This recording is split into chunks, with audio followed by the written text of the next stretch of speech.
Mabihayang gabi mga minamahal kong kapatid kay Kristo Jesus at maging doon sa lahat ng nanunood o inaabutan ng bidyong ito. So sa gabi pong ito may nais po kong sabihin sa inyo. Ano po?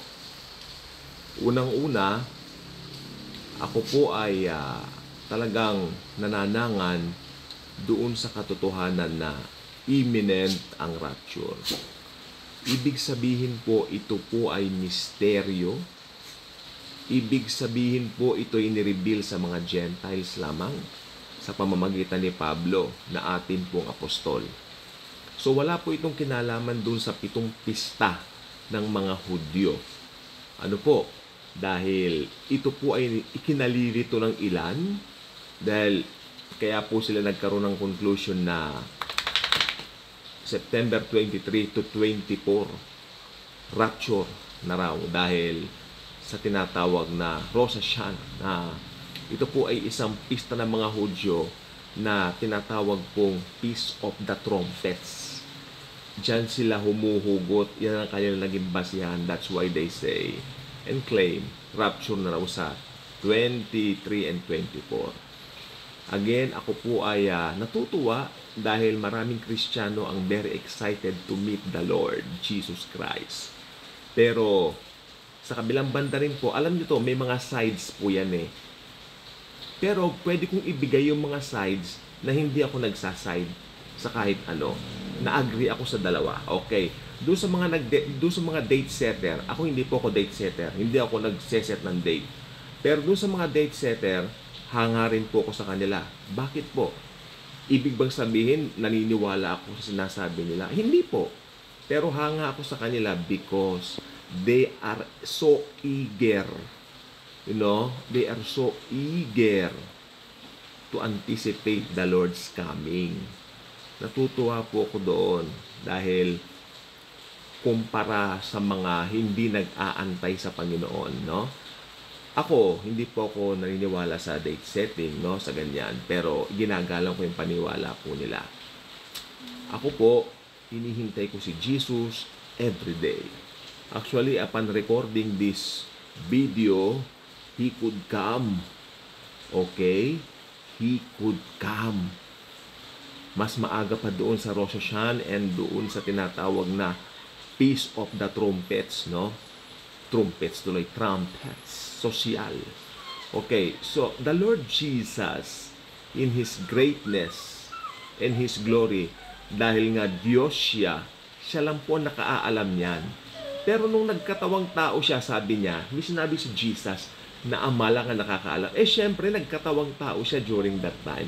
Diyos na siya ngayon eh. Bumalik yung ano niya. Hindi naman nawala yung pagka-Diyos niya. Pero nung nandito po sa lupa ang Diyos anak na si Jesus, nagpasakop siya sa kanyang Daddy God. Father God, you know. Hey, Daddy. Yes. Doon siya sa will ng Ama. Daddy God. Abba Father. Okay? So, pero ngayon, dahil siya yung darating na Diyos, alam niya kung kailan siya darating. At ang nakababatid lang ngayon yan, siyempre, ang Trinity, God the Father, God the Son, God the Holy Spirit. Ako, bibigay ko po yung basic po dito. Ayoko nagsaside, ayoko mag-side dun sa date setters, ayoko rin mag-side dun sa mga parang, iba naman ang tingin. Pero ako po talaga, hindi po ako nagseset ng date because I am expecting Jesus to come at any time ayon sa kanyang kalooban. May the Lord Jesus come anytime. Okay? So, may danger din po kasi ang date setting. Ano po ba ang unang-unang danger ng date setting? Unang-una po magiging danger po dito ay pag hindi po ito natuloy, magkakaroon ng pagkakataon yung mga hindi mananampalataya, okay, natuyain tayong mga Kristiyano. Sa bagay nakahula naman na po yan. Sa akin wala naman yung panuloy. Lagi nga po kami tinutuya kapag kami po ay nangangaral ng sa mga bahay-bahay. Sanay na po ako diyan, sanay na kami diyan. Pero siyempre po, it's not a good testimony to the world. Kaya hindi rin po ano yon, hindi rin po palo, no? Pero I mean, okay lang even if they set dates again, I'm nothing against it. Kung ginagawa nila yon, although I don't agree with it, but I'm not against it. Magulo akong kausap, maniwala kayo. Totoo yan. Pero ayaan nyo nung ganon, kasi magkaroon ako ng kaaway, di ba? So, yan po ay tinatawag na paggalang, yes, sa kanila. Pero meron din pong hindi rin magandang epekto, yun nga, yung mga manunuya. Tapos pangalawa, no? Pangalawa, yung iba po nawawala ng pag-asa sa buhay, ibinebenta na yung mga ari-arian at sinasabi nila na darating ng Panginoon sa ganire, ganoon. Pangatlo, ang pinakamabigat pong basihan ko, kaya dangerous ang date setting regarding the Lord's coming or the rapture dahil marami na po sa history ang ganyan. Okay, meron pong isang guy noong 1988, no, na talagang why the Lord Jesus will come in 1988 or why the rapture will happen in 1988. I forgot the name, no? Pero alam nyo, ito po ay naging successful. Marami siyang napaniwala. Actually, noong 1981, ito, may libro po ako nito. Personally, pinamana po sa akin ito ng aking pumanong na daddy. Yung libro ni Hal Lindsey tungkol sa pagpasok daw ng 1980s. Doon na raw darating ang Panginoon.